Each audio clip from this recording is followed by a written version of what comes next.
Coba mereka suruh tanggung jawab itu semua aparat-aparat. Terutama nih, mohon maaf nih, saya sewa sekali sama dengan namanya Mahfud MD. Ngoceh terus sekarang, mungkin mau supaya berharap dapat jabatan. Kemana selama dia jabat? Apa yang dilakukan selama ini? Nggak ada semua. Dia mental pejabatnya kayak begini. Begitu pensiun ngoceh semua. Supaya apa? Masuk lagi gerbong, masuk lagi gerbong. Orang-orang kayak gini udah nggak bisa dipakai. Tapi jangan digeneralisasi, terus jadi seolah-olah ini ada masyarakat, sekelompok masyarakat mengacak-acak negara, membuat ganti. Loh, ini nggak ada rakyat. Yang membuat negara ini berantakan antara dua kubu yang belum ada titik temunya. Yaitu antara Jokowi dengan penggantinya Prabowo. Atau geng Solo versus geng Istana. Betul sekali. Tolong kepada Presiden Prabowo, jangan gadaikan negara demi kepentingan pribadi. Komitmen apa yang telah dibuat antara Prabowo dengan Jokowi, Prabowo segera temui Jokowi, hentikan komitmen itu, sampaikan saya akan membenahi negara ini. Komitmen sampai di sini sudah cukup. Karena kalau seandainya Prabowo tidak melakukan ini, berarti Prabowo memang benar adalah kepanjangan tangan dari Jokowi. Dan kalau Prabowo bilang tidak ada matahari kembar, ya memang ya mataharinya adalah Jokowi.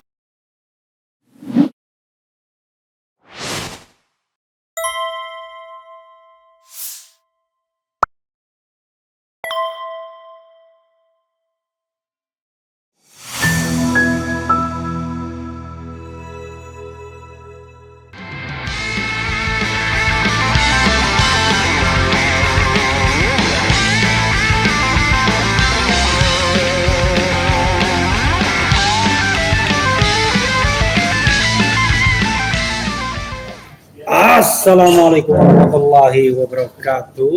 Waalaikumsalam warahmatullahi wabarakatuh. Sobat RH sekalian, jumpa lagi kita di channel yang keren ini. Keren. Jadi walaupun dimanapun berada, tetap keren cadas. Jadi sobat RH sekalian, saya kebetulan bertemu dengan pentolan. Kalau ini pentolan ya. Jadi ketua GNPF Ulama, Gerakan Nasional Pembela Fatwa Ulama, dan juga ketua Majelis Syuro ya. Persada 212. Tapi Syekh, tidak FPI. tidak FPI. Lain ya. Syekh Yusuf Martak. Assalamualaikum warahmatullahi wabarakatuh. Assalamualaikum warahmatullahi wabarakatuh. Saya kadang-kadang bingung mau panggil Syekh, mau panggil Kiai Haji atau panggil apa, tapi Syekh aja lah ya. Gitu.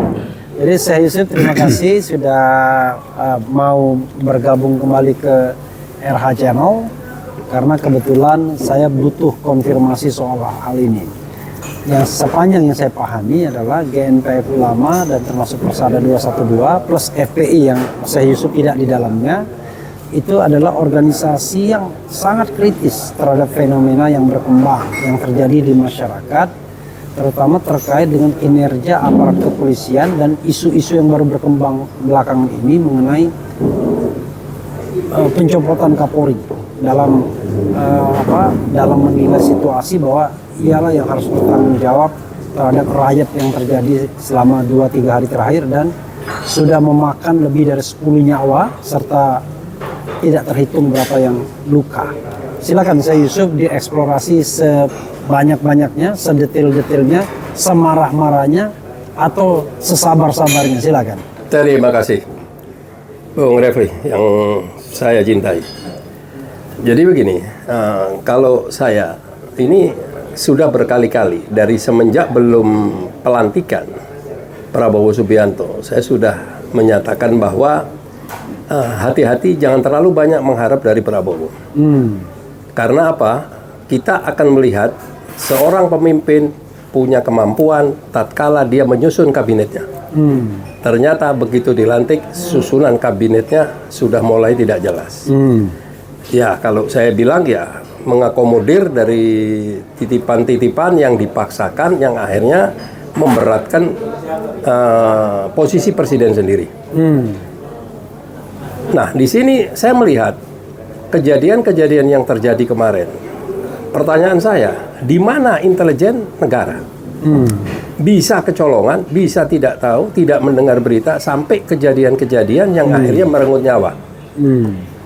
Nah, yang kedua, bagaimana aparat turun di lapangan tanpa ada briefing. Pengalaman saya, kalau saya mau mengadakan aksi di lapangan, setelah kami membuat surat pemberitahuan kepada aparat, itu kita diundang. Bahkan bertemu sampai tingkat Wakapolda kadang-kadang. Dari Kabak Intelkam, semuanya hadir di situ. Membicarakan bagaimana aksi nanti, jalannya aksi. Pengamanan. Sampai kita diskusikan masalah mereka menanyakan bagaimana nanti kalau ada provokator. Karena selalu kalau yang namanya provokator itu dibebankan seolah-olah ke kita.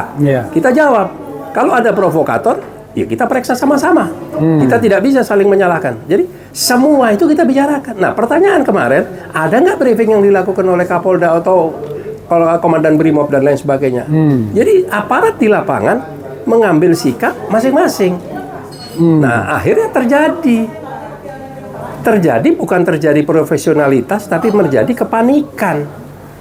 Coba bayangkan kalau seandainya waktu pertama itu orang jatuh, terus tidak dilindas, kan selamat. Apa yang ditakutin oleh Brimob? Dia di dalam mobilnya mobil taktis, penuh dengan perangkat pengamanan. Jangankan lagi dengan kayu atau karet, dengan besi pun juga nggak bakal kesentuh. Dan dia tidak sendiri di dalam, tapi karena timbul kepanikan, biasanya kalau menghadapi mahasiswa, menghadapi pendemo atau aksi, mereka berpuluh-puluh dengan peralatan lengkap, dengan pentungan, diinjak-injak orang, kepala ditendang. Nah, di saat itu dia rupanya merasa tidak imbang. Akhirnya diilindas lah. Nah, pertanyaan setelah kejadian, siapa yang bertanggung jawab? Sampai hari ini tidak ada yang bertanggung jawab. Kenapa saya bilang tidak ada yang bertanggung jawab? Bertanggung jawab dari pihak aparat. Ya, kalau ada yang bertanggung jawab, itu berarti yang bertanggung jawab harus diberi sanksi. Ini tidak ada sanksi sama sekali. Dari mulai tingkat Komandan Brimob, Kapolda, sampai yang jajaran di bawah Kapolda, sampai ke Kapolri. Tidak ada semua. Justru malah bahkan bukan ini disikapi dengan merasa aparat punya kekurangan kesalahan, justru malah instruksi dari Presiden mulai menyikapi aksi ini dengan sudah mengarah kepada represif. Sikap tegas. Padahal intinya berbeda antara aksi dengan kejadian penjarahan. Itu berbeda, nggak bisa disamakan. Penjarahan itu mungkin akan terjadi cuman hanya sekali, 2 kali, setelah itu selesai. Nah, kalau yang namanya aksi bisa besok, bisa lusa, bisa terus-menerus. Nah, kalau sudah instruksinya begini, berarti tidak ada kemampuan dari Presiden mengendalikan masalah yang akhirnya mencoba menggunakan tangan besinya. Nah, ini akan jadi bahaya kalau ini nanti terjadi di lapangan. Nah, di mana sekarang evaluasi daripada semua kejadian? Nah, ini Bung Refli nggak bisa didiamkan. Saya punya kekhawatiran, ini baru embrio. Nah, bukan saya bilang bahwa besok akan terjadi penjarahan lebih besar, belum tentu. Tapi mungkin versi yang berbeda. Bisa chaos, bisa benturan. Apalagi sudah keluar berita simpang siur, ini dikendalikan ini. Ini adalah provokatornya, inilah inisiatornya, ini adalah ini. Nah, ini jadi besok sudah juga gelap. Nah, terus di mana? Di mana negara, di mana aparat? Nah, ini yang harus disikapi.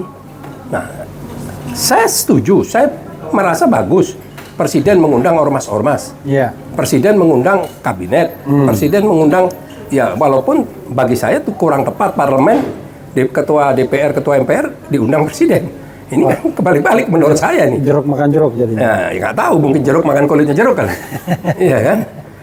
Nah, di sini kelihatan tidak siapnya.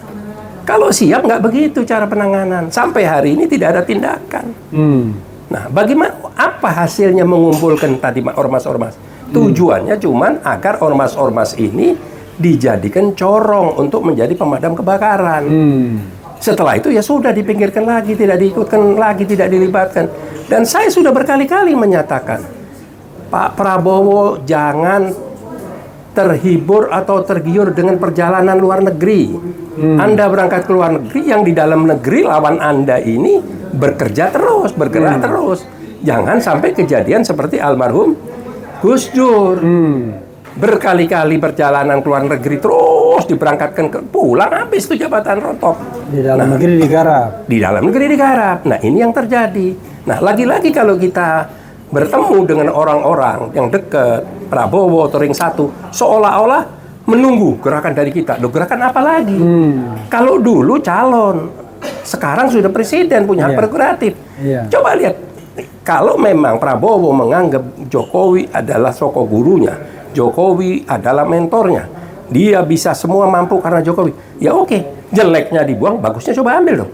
Bagaimana cara Jokowi mengendalikan semua masalah? Itu belajar hal yang baik gitu artinya. Itu belajar hal yang baik. Nah, kalau sudah dia menyatakan dia akan melanjutkan, dia akan ini ya sudah, jangan diharapkan lagi. Apa yang mau diharapkan? Kalau berkesinambungan tentang program, tentang ini positif, memang harus begitu. Pejabat yang baru meneruskan apa yang sudah dikerjakan pejabat yang lama, posisi yang bagus-bagusnya kan begitu. Tapi kalau kejelekannya sekarang, nah makanya orang bilang adili Jokowi, mazulkan Gibran. Saya enggak. Justru malah saya bilang adili Gibran, mazulkan Jokowi. Oke. Karena bagi saya Jokowi belum dimazulkan, Jokowi masih presiden. Jadi dimakzulkan dalam pengertian sosial politik gitu ya? Iya, benar. Pasti nggak nyambung dengan apa yang saya sampaikan, tapi realita. Nah, pertanyaan sekarang, belum ada sejarah saya mengikuti 5-6 presiden, belum ada presiden sudah turun, sudah paripurna, sudah lengser, tapi tidak ada henti-hentinya. Menggalang pertemuan, baik aparat, baik pemerintah, kabinet, keluar, masuk ini. Dan biasanya kan orang itu kalau melakukan hal-hal yang pergerakan di bawah tanah gitu kan biasa tidak diliput. Enggak, sekarang diliput terus. Sengaja dia, Jokowi show off. Show of force gitu. Show off. Nah, saya mempertanyakan, di mana ini sekarang Prabowo ini sampai di mana? Mau sampai kapan? Apakah tunggu sampai habis? Tunggu sampai ingat loh ya, Pak Prabowo, saya ingatkan berkali-kali, di belakang Anda itu ada Gibran, putra Jokowi yang sejabatannya sebagai wapres. Nah, tinggal tunggu kapan waktunya, setiap saat bisa mengambil posisi Anda. Kalau ini menjadi komitmen antara Anda dengan Jokowi, berarti Prabowo bukan seorang presiden yang punya kenegarawanan, tapi Prabowo bisa dianggap sebagai pengkhianat toleran. Oke. Karena menggadekan negara hanya untuk kompromi pribadi dengan Jokowi. Oke. Soal Jokowi dan Prabowo, coba kita pending dulu, ya. Sip. Kita bicara hal yang paling bisa diambil saat ini oleh Prabowo Subianto. Kan di depan ini ada tuntutan untuk pertanggungjawaban, yaitu command responsibility dari Listio Sigit sebagai Kapolri terhadap peristiwa ini. Kalau yang tertinggi pasti tanggung jawab Prabowo, tapi kan rasanya tidak elok kalau kita bicara Prabowo mundur, karena Prabowo mundur yang menggantikan wakil presiden. Ya, pasti. Tetapi meminta Listio Sigit yang selama ini lebih melayani kepentingan Jokowi untuk mundur rasanya masuk akal kan? Iya. Persoalannya sekarang apa syarat atau kondisi yang menurut Syekh harus kita atau Prabowo lakukan agar pemberhentian atau pencopotan atau pemunduran diri Kapolri ini menjadi sesuatu obat bagi masyarakat? Iya, sekarang kan begini. Ada sebuah kendaraan angkutan. Iya. Ada yang memiliki kendaraan tersebut, ada sopir, ada kenek. Iya. Jangan keneknya dong yang suruh tanggung jawab sendirian. Oke. Mana drivernya? Iya, iya. Mana pemilik kendaraan ini? Tidak ada yang bertanggung jawab. Nah, kalau ini saja yang namanya Pak Komandan Brimob, Kapolda juga tidak ada yang bertanggung jawab, tidak punya ada rasa yang merasa salah, bagaimana mau Kapolrinya diganti? Jauh, Mas Ian. Karena apa? Jelas yang dilindungi itu adalah atasan, yaitu Kapolrinya yang dilindungi oleh Jokowi. Orangnya Jokowi. Nah, mau tidak mau, ya pasti dia akan melindungi bawahannya. Jadi satu tegak lurus begitu? Satu tegak lurus. Jadi tidak ada semua, nggak ada. Yang ada terjadi penjarahan. Coba saya lihat nih, Bung Refli ya. Yeah. Saya lupa ingat, apakah rumah Eko Patrio atau rumah Uya Kuya? Iya. Terakhir ada beberapa orang yang masih mencoba-coba mencari barang. Datang aparat cuma 2-3. Dibentak takut ditaruh tuh semua barang. Nah, berapa jam kejadian di beberapa tempat? Kemana semua aparat? Nah, ini kan siapa yang bertanggung jawab? Nah, Apakah Prabowo ini tidak melihat, tidak diputar film ini, tidak melihat? Saya aja sampai jam 1, jam 2 setiap malam saya melihat. Ini mau kemana arah negara ini mau dibawa? Nah, inilah yang menjadikan kekhawatiran rakyat dan kekhawatiran masyarakat. Sampai hari ini belum ada kejelasan sikap pemerintah. Oke, katakan sekarang DPR sudah mengambil, walaupun itu lip service saja lah ya. Iya kan, non-aktif berarti masih terima ini. Non-aktif dan kemudian tunjangannya ditiadakan. Betul. Tapi 3 bulan lagi bisa balik tuh. Balik, bisa. Nah, pertanyaan yang dari pemerintah apa? Dari aparat apa? Mana? Nggak ada semua. Ya, masa adalah personal tapi sifatnya. Ke keluarga Afan Kurniawan almarhum, kenaikan pangkat luar biasa polisi. Tapi secara sistemik memang tindakannya belum ada. Belum ada. Kalau mau dihitung korban kita sama-sama, yang namanya korban juga kita tidak suka dan kita kasihani. Tapi kalau korban aparat dengan korban rakyat, jauh 10%-nya nggak ada. Iya. Dari mulai Kanjuruhan, kilometer 50 dan lain sebagainya. Kejadian-kejadian waktu Bawaslu segala 2019. Terus petugas KPPS 800. Kemana ini semua ini? Ini negara apa dikelola oleh pemerintah atau dikelola oleh gangster? Kan itu yang terjadi pertanyaan. Itulah Bung Refli yang belum terjawab di benak saya, ini mau kemana negara ini nanti. Oke, sebelum bicara mau kemana negara, kita bicara teori konspirasi teori mengenai kejadian ini. Sebenarnya ini siapa dalang dari semua ini ya? Di satu sisi memang ada demonstrasi, dimulai dari demonstrasi buruh, setelah ada korban demonstrasi mahasiswa, tetapi ada juga kemudian pengerusakan dan penjarahan. Tiba-tiba kita punya musuh bersama yaitu polisi sebagai the common enemy dan juga para anggota DPR. Bisa nggak Syekh Yusuf membaca ini semua? Sebenarnya siapa sih dalang dari semua ini? Nah, gini. Saya kalau tidak salah H-2 atau H-1. Mungkin kita sama-sama berada di satu tempat. Perkawinan putra atau putrinya teman kita, Saganda. Itu lucu. Putri. Itu lucu, Bang. Saya berjumpa dengan Mas Gatot menanyakan ini. Anda nih yang 24, bukan?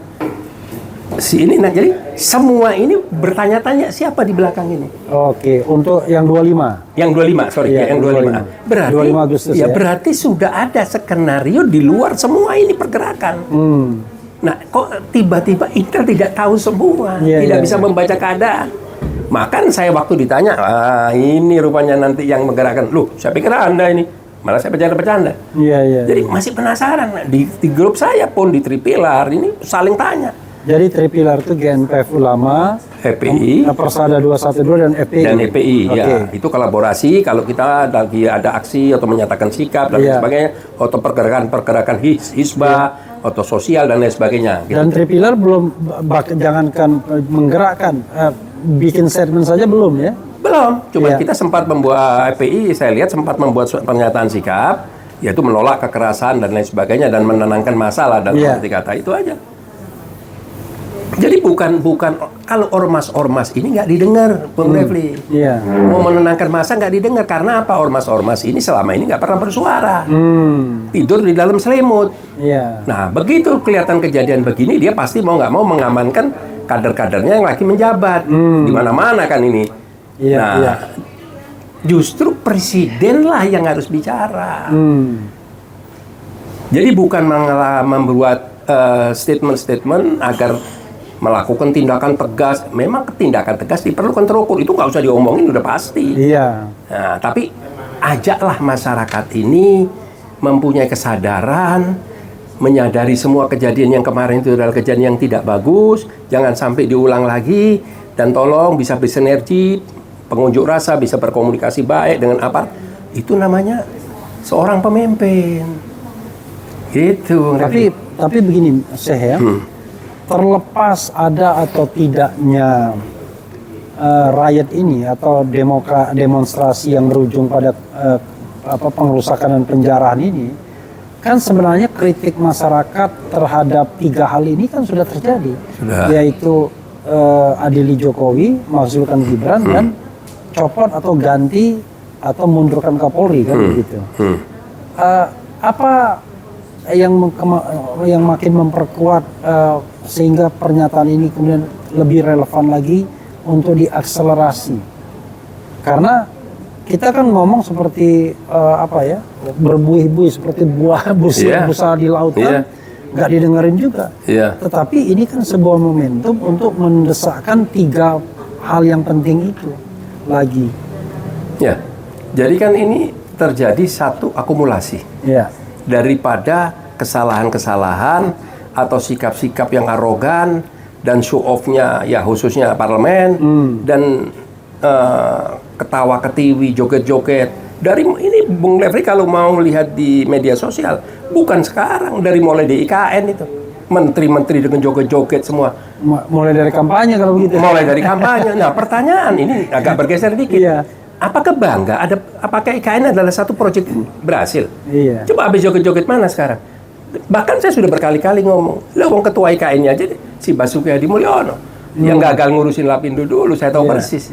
Nah, jadi negara ini dihambur-hamburkan ke uangnya, rakyat tidak merasakan apa-apa, akhirnya terakumulasilah kemarin. Nah, coba bayangkan, kalau pagi di rumah si A, siang di rumah si B, itu beda. Bisa diartikan tidak terdeteksi bersamaan. Dan itu masa kan bukan diturunkan seperti hujan. Masa itu kan bergerak. Dari rumah ini ke rumah itu dan lain di antaranya begitu, atau menuju rumah si A. Masa iya orang sebanyak itu nggak ada yang memonitor, nggak ada yang tahu, nggak ada yang mencegah. Nah, ini coba bayangkan, berarti di sini di mata dunia internasional kerapuhan aparat dan intelijen Indonesia tampak saat ini. Oke, jadi sebenarnya kan kalau saya mau kasih kerangka ada 3 ya. Di satu sisi ada penggeraknya, mungkin orang yang punya kepentingan, kekuasaan, kepentingan bisnis dan dia punya banyak uang. Kemudian ada kerapuhan aparat. Dan yang terakhir adalah ada massa yang seperti rumput kering, sudah lama ditindas, miskin, terbelakang dan lain sebagainya. Begitu ada kesempatan untuk anarkislah dia. Nah, dari 3 angle tersebut, kemudian ada 2 tema. Siapa yang harus bertanggung jawab dan siapa yang harus dicopot, kan begitu mestinya. Betul. Nah, parameternya begini, saya buka nih, Bung Refli. Dagingnya nih. Begitu kita mulai. Tadi saya janji mau ngasih daging. Jadi saat ini dagingnya. Jadi begitu kita melihat informasi yang simpang siur, kita harus segera rapat. Tripilar. Bagaimana? Kita jangan sampai nggak ikut. Kita begini gini.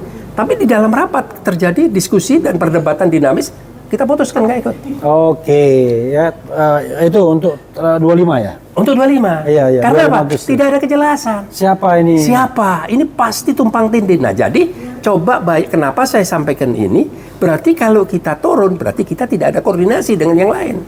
Karena itu demo yang dilabelin demo bubarkan DPR. Tapi kita tidak tahu siapa pelaksananya, siapa yang penanggung jawabnya. Jadi, makanya saya pun nggak mau juga turun lihat ke lapangan gitu. Nah, iya, Bung Refli biasa kan selalu ada. Nggak mau karena nggak jelas. Karena kita punya pemikiran. Kita tahu keadaan step by step pergerakan ini kita ikutin. Nah, bayangkan orang yang pergerakan positif yang sudah pernah teruji jutaan di atas 10 juta, tidak pernah ada masalah, iya kan?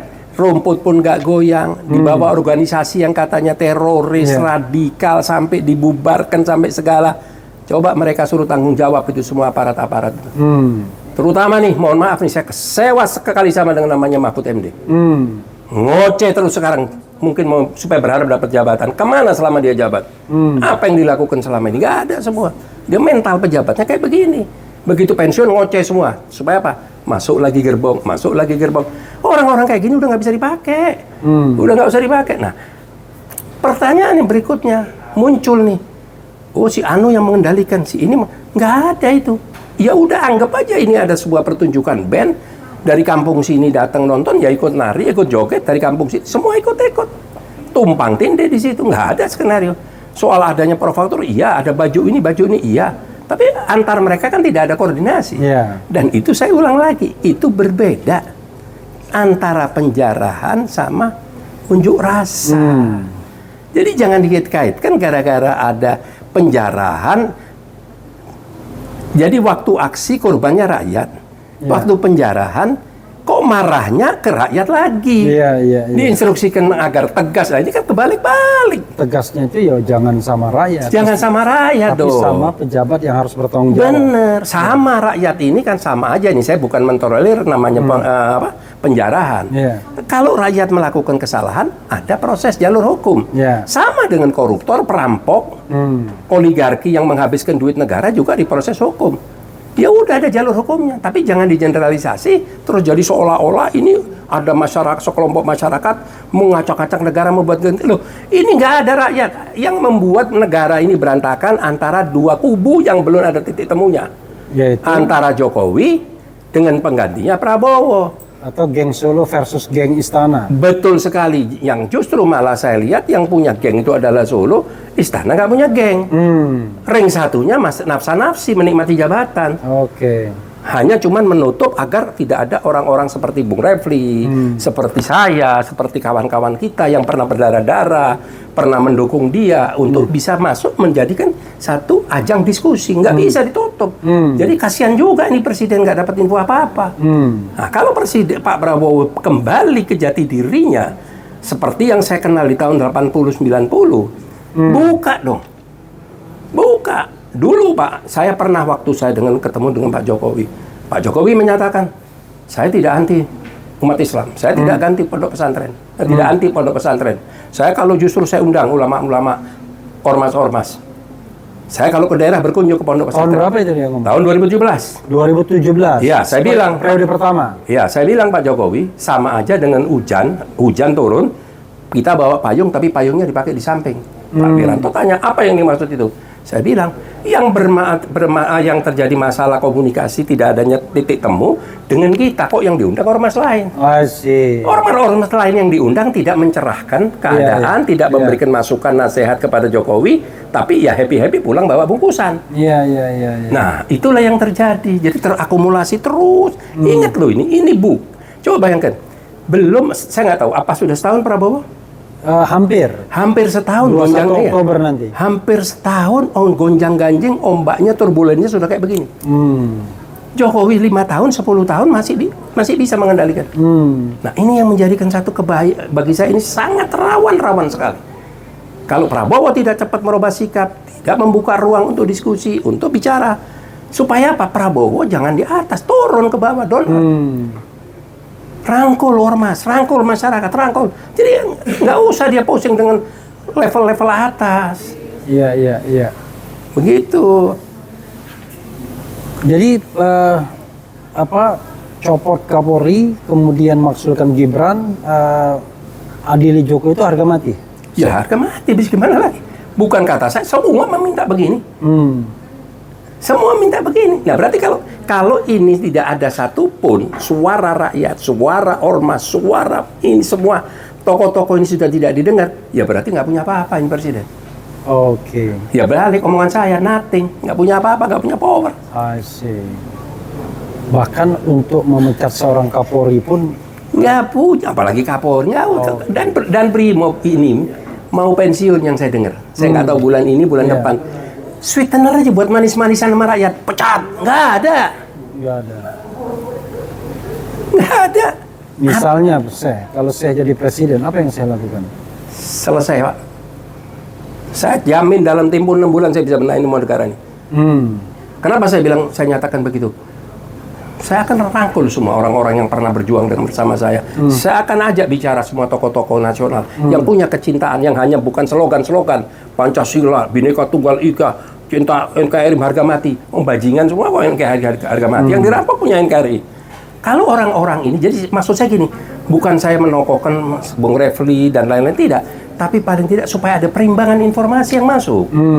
Iya kan? Nah, pasti kita ini tidak akan menjilat.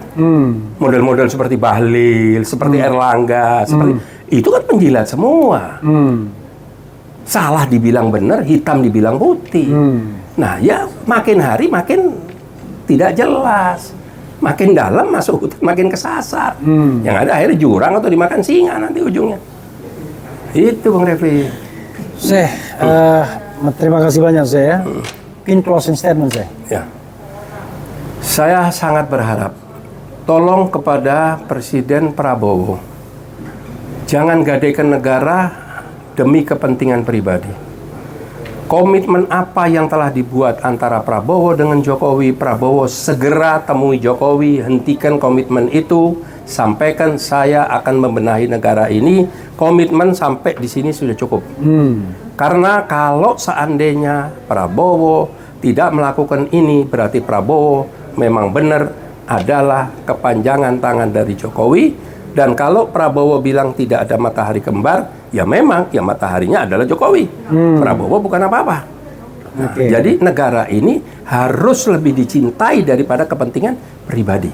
Utamakan kepentingan negara dan bangsa dan harkat martabat negara ini dan bangsa ini di dunia internasional. Jangan sampai duduk di kancah-kancah internasional bertemu dengan pejabat-pejabat luar negeri, presiden, kita nggak tahu hatinya mentertawakan kita atau memuji kita. Nah, itu yang tidak boleh. Jadi jangan terlalu tergiur dengan perjalanan seremonial. Negara ini dalam sakit, bukan gelap lagi, hitam pekat ini sekarang ini. Itu saja. Oke, Sobat Miraseliat, makasih Syekh Yusuf Martak ya. Dan mudah-mudahan ini didengarkan oleh Prabowo Subianto. Paling tidak yang bisa dilakukan oleh seorang Prabowo adalah memberhentikan seorang Kapolri yang sebenarnya sudah gagal berkali-kali, termasuk Kanjuruhan sebelumnya. Dan itu di dua rezim yang berbeda. Persis. Ya kan? Dan kemudian dengarkan juga aspirasi masyarakat untuk minta adili Jokowi. Dan kemudian juga makzulkan Gibran, walaupun dalam hal makzulkan Gibran ini kita bicara soal mekanisme konstitusional yang tentu tidak ditentukan oleh Prabowo sendiri. Betul. Begitu ya saudara sekalian. Betul. Karena cacat konstitusi. Banyak sekali sekali hal yang bisa dikemukakan. Tetapi intinya adalah memang meminta ke negarawan, pelaku-pelaku politik yang ada. Wassalamualaikum warahmatullahi wabarakatuh. Keren. Cadas.